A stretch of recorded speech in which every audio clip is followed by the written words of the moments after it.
유시민 칼럼. 한동훈을 왜? 유시민의 관찰.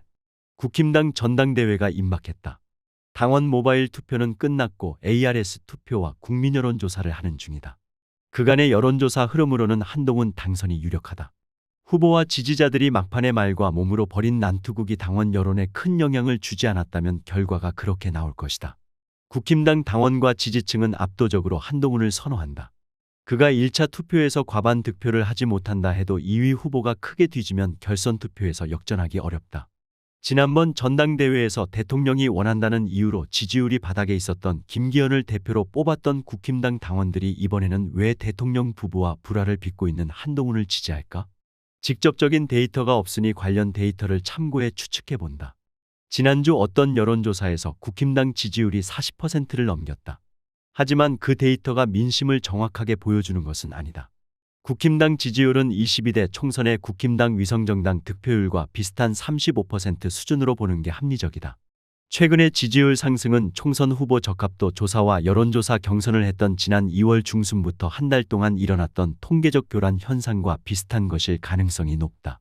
국힘당 지지자들이 여론조사 전화를 적극 받아서 데이터가 그렇게 나왔다는 말이다. 믿지 못하겠다면 여론조사 세부 데이터를 확인해보라. 대통령과 여당 지지율이 모두 상승했지만 중도층 또는 무당층의 평가는 총선 전보다 더 나빠졌다. 모든 여론조사 회사의 여론조사에서 윤석열 국정수행 지지율은 총선 전보다 5%포인트 정도 하락했다. 국힘당 지지율이 오를 이유가 없다. 대통령과 여당에 대한 민심은 싸늘하다. 국힘당은 고립되었다. 당원과 지지자들은 불안감을 느낀다. 좌빨 민주당, MBC를 비롯한 좌파 언론, 김어준 같은 좌파 유튜버 때문에 나라가 망할지 모른다고 믿는다. 대한민국을 구하려면 이재명을 감옥에 넣어야 한다고 주장한다. 조선일보를 위시한 소위 레거시 미디어와 극우 유튜버들이 퍼뜨리고 부추긴 신념이다. 이재명 대표의 목을 칼로 찌른 테러범은 그런 신문과 유튜브 방송을 보며 소일하던 사람이었다. 기자들은 칼날이 몇 밀리미터만 더 들어갔으면 경동맥이 잘려 목숨을 잃었을 테러 피해자 이재명이 의료 헬기를 탔다고 비난했다. 그러나 총알이 귓바퀴를 스친 정도의 부상을 입은 트럼프가 의료 헬기를 탄 것은 한마디도 비판하지 않았다. 신이 트럼프를 구했다는 일면 머릿기사 제목으로 축복했다. 국힘당 지지자들은 극단적 신념을 나누면서 결속해 있다. 그것 말고는 차기 대선 후보 여론조사와 당대표 여론조사에서 한동훈을 압도적으로 지지하는 현상을 해석할 길이 없다. 윤석열, 김건희 부부가 한동훈 당대표를 원하지 않는다고 해도 상관하지 않는다. 그런 점에서 이것은 하나의 현상이라고 할 수 있다. 국힘당 지지율이 민주당을 앞섰던 지난 2월 언론이 한동훈 현상이라는 말을 썼다. 하지만 한동훈 비대위원장은 총선에 아무 영향을 주지 못했다. 국힘당은 무기력하게 졌고 한동훈은 서둘러 사퇴했다. 지금은 그때가 아니다. 오늘의 한동훈은 보스의 아내와 수시로 카톡을 주고받는 부하가 아니다. 윤석열 호위무사를 자처하는 원희룡에게 배신자라고 비난받으면서 전당대회를 치렀다. 압도적으로 승리한다면 한동훈 현상이라는 말을 써도 되리라 본다. 국힘당 당원과 지지층은 왜 한동훈을 지지할까? 잘생겨서? 이건 취향 문제니 굳이 아니라고 하지는 않겠다. 논란의 여지가 있다고만 하자. 살아온 이력이 훌륭해서? 그건 확실히 아니다. 그렇게 말할 근거가 없다. 그렇다면 유능해서? 검사로서는 어땠는지 평가하지 않겠다. 그러나 정치인으로서는 무능했다. 실적이 없다. 법무부 장관 한동훈은 이재명을 구속하지 못했다. 비대위원장 한동훈은 무기력하게 총선에 졌다. 혹시 국가 운영 비전이 탁월해서? 그 또한 아니다. 좋고 나쁘고를 떠나서 그가 국가 운영 비전을 제시한 적이 없다. 총선 때는 집권당 대표로서 이렇다 할 정책 공약을 내놓지 않았고 전당대회에서는 남다른 국힘당 위기 극복 방안이나 당 발전 계획을 제시하지 않았다. 언제 어디서나 누군가와 말다툼과 입씨름을 했을 뿐이다.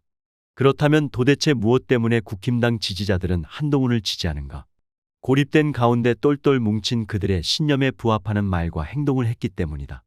다시 말하지만 민주당과 이재명을 물리적으로 제거해야 할 절대악으로 여기는 것이 국힘당 지지층의 신념이다. 극우 유튜버들이 선동했고 보수 언론이 부추겼으며 윤석열이 권력을 동원해 실행하려 했던 바로 그 신념이다. 국힘당 지지자들은 민주당을 혐오하고 이재명을 증오한다. 민주당의 총선 승리를 막지 못하고 이재명을 구속하지 못해서 대한민국이 위험에 빠졌다고 믿는다. 누군가 대한민국을 구해 주기를 간절히 바란다. 비록 성공하지 못했다 할지라도 한동훈은 누구보다 전투적으로 그 일을 했다고 본다. 법무부 장관과 여당 비대위원장으로서 한동훈이 한 일을 돌아보라. 이재명을 비방하고 민주당을 도발한 것 말고 떠오르는 게 있는가? 내 기억에는 없다. 그들의 기억에도 그럴 것이다. 국힘당과 민주당의 당대표 선거 여론조사 데이터에는 흥미로운 점이 있다. 한동훈과 이재명은 각각 국힘당과 민주당 지지층의 압도적 지지를 받는다. 한동훈의 지지율은 60% 넘었고 이재명은 민주당 첫 주 경선지 제주 인천에서 평균 90% 넘는 득표를 했다. 이런 것은 흥미롭지 않다. 그러나 국힘당 지지자 중 이재명을 민주당 대표로 지지하는 비율은 매우 낮은 반면 민주당 지지자 중 국힘당 대표로 한동훈을 지지하는 비율은 제법 높다는 사실은 흥미롭다. 민주당 지지자들 중 적으면 20% 많으면 30% 이상이 여론조사에서 한동훈을 국힘당 대표로 지지한다고 했다. 도대체 왜? 이 데이터를 두고 이렇게 해석할 멍청이는 없을 것이다. 봐라. 이재명은 확장성이 없다. 민주당 지지자만 좋아한다. 한동훈은 다르다. 확장성이 높다. 민주당 지지자들도 한동훈을 좋아한다. 그렇지 않다. 당대표 적합도 여론조사 데이터는 국힘당 지지자들은 이재명을 감정적으로 대하지만 민주당 지지자들은 한동훈을 전략적으로 대한다는 사실을 보여준다. 국힘당 지지자는 이재명을 그저 싫어하고 미워할 뿐이다. 반면 민주당 지지자 중 상당수는 한동훈을 윤석열만큼이나 싫어하면서도 그가 여당 대표가 되면 좋겠다고 생각한다. 대한민국이 직면한 문제는 한동훈이 아니라 대통령 윤석열이라고 보기 때문이다. 그들은 여당 대표 한동훈과 대통령 윤석열이 싸우면 탄핵의 길이 열릴 수도 있다고 본다. 아직 이틀이 남았으니 확언하기는 어렵지만 오늘 시점에서는 한동훈이 여당 대표가 될 가능성이 높아 보인다. 그가 김건희 특검법을 두고 윤석열과 대립하면서 독자 노선을 걸으면 한동훈 현상은 지속될 것이다. 그러나 윤석열이 권력을 동원해 반격할 경우 정치인 한동훈은 위험에 빠질 수 있다. 이원석 검찰총장의 임기 종료 시점이 임박했다. 윤석열이 새로 임명한 검찰총장이 검사들을 동원해 반윤 당대표 한동훈을 공격할지 모른다. 야당이 추진하는 한동훈 특검법에 대해 거부권을 행사하지 않을 수도 있다. 너무나 많은 비밀을 공유한 윤석열과 한동훈이 서로 약점을 공격하면 공멸할 수 있다. 그걸 알면서 그럴 리 있겠는가? 상식이 있는 사람이라면 다 이렇게 생각할 것이다. 하지만 윤석열은 상식으로 재단하기 어려울 정도로 독특한 권력자다. 한동훈은 어떤가? 그도 윤석열 못지않게 특이하다. 최소한의 상식적 판단력이 있다면 그 싸움을 피하려 할 것이다. 하지만 그런 정도의 판단력이 있다면 총선 때처럼 폴더 인사를 하면 안 된다는 것도 그렇게 했다가는 윤석열과 함께 정치적으로 몰락하리라는 것도 안다. 국힘당 대표 한동훈은 벗어나기 어려운 딜레마에 봉착하게 되어 있다. 그는 윤석열에게 꿇어도 안 되고 대들어도 안 된다. 나는 한동훈이 정치를 할 만한 능력을 지녔는지 아직 최종 판단하지 않았다. 그가 그 딜레마를 벗어난다면 어떤 방식으로 해내는지 본 다음에 판단하려고 한다. 내 예측이 어떤지는 묻지 마시라. 나름 짐작하는 바가 있지만 말하지 않겠다. 그리 오래지 않아 답을 보게 될 것, 뭐하러 미리 밝히겠는가. 다만 여론조사 전화가 왔다면 한동훈이 적합한 후보라고 대답했을 것이라는 점은 말하고 싶다. 나는 정말로 그가 여당 대표가 되기를 바란다. 김어준도 그래서 한동훈을 지지한다고 말했다. 그걸 가지고 좌파가 지지한다면서 한동훈을 비난하는 원희룡을 보면서 혀를 찼다. 말의 맥락을 읽지 못하면서 무슨 정치를 한단 말인가. 그저 민폐가 될 뿐인 것을.